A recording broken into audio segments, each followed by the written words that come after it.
Баршаңызға сәлем. Бүгінгі менің видеома қош келдіңіздер. Бүгін мен сіздерге қай дәрумен қай тағамда бар екенін айтатын боламын. Ендеше видео басталмас бұрын менің арнама лайк басып, егер әлі де тіркелмесең, тезірек тіркеліп кет. Ендеше біз видеомызды бастаймыз. В1 дәрумені ет өнімдері, жұмыртқа, бауыр, нан, жарма секілді тағамдарда көптеп кездеседі.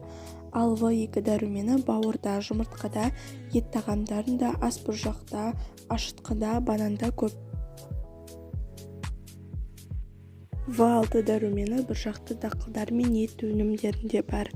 РР дәрумені никотинді қышқылда, немесе В3 дәрумені сұлы жармасында, бидай ұнында, асқабақта, саңырауқұлақта, қызылша көкөністердің құрамында кездеседі.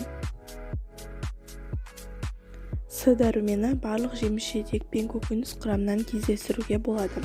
Бұл дәруменнің ең мықты қайнар көзі қара қарақат, құлпынай, шабдалы, киви, қызыл бұрыш, өрік, аскөк, ораздық, орам жапырақ, қымыздық жапырағы, долана және цитрустық жемістерде кездеседі.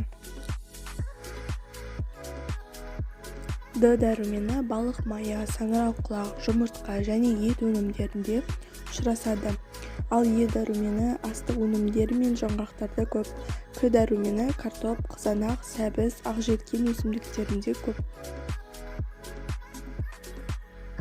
Калийдің қайнар көзі картоп, жеміс-жидек және көкөніс. Фосфор элементі балық, сүт және бұршақ өнімдерінде өте көп. Натрий ас тұзында бар. Темірді адамдар көбіне ет өнімдерінен алады.